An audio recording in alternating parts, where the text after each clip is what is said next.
সরকার পতনের পর বিক্ষুব্ধ ছাত্র জনতার হাত থেকে বাঁচতে এক অভিনব পদ্ধতিতে পালিয়েছেন নেপালের দুর্নীতিগ্রস্ত নেতা মন্ত্রীরা। এ যেন সিনেমার দৃশ্যকে হার মানায়। আর এমন ভিডিও সামাজিক যোগাযোগ মাধ্যমে দ্রুতই ভাইরাল হয়েছে।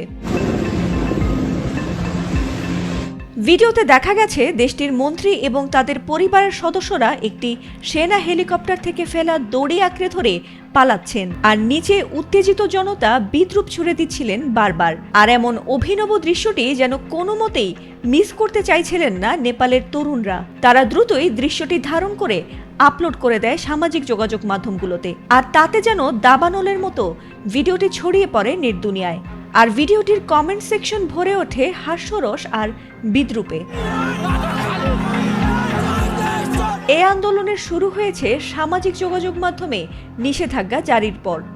জেনজি তরুণরা শান্তিপূর্ণ আন্দোলনে নামলেও পুলিশের গুলি, প্রাণহানি আর সহিংসতা আন্দোলনকে রূপ দিয়েছে ভয়ঙ্কর দাঙ্গায়। আর তাতে দুদিনেই প্রাণ গেছে অন্তত 20 জনের। ওয়ালটন এখন দেশের সীমানা পেরিয়ে পৌঁছে গিয়েছে 50টিরও বেশি দেশে। ওয়ালটন, ঘরে ঘরে, বিশ্বজুড়ে। আহত হয়েছেন অগণিত। আগুনে পুড়েছে ঘরবাড়ি, ভাঙচুর হয়েছে সরকারি ভবন।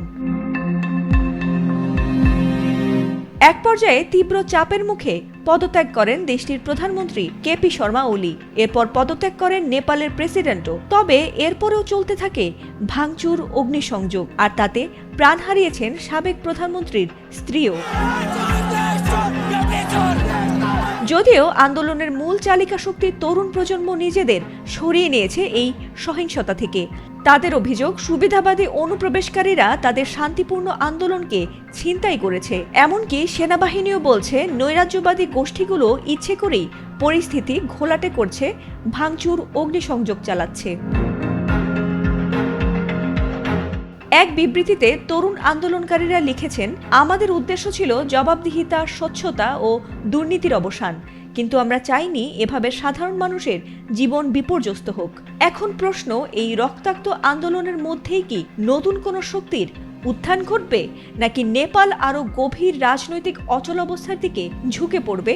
তবে সব প্রশ্ন ছাপিয়ে ইতিহাসে থেকে যাবে নেতা মন্ত্রীদের দড়ি ঝুলে পালানোর সেই ভয়ঙ্কর অপমানের দৃশ্য। ফাতিমা সুলতানা, এটিএন বাংলা।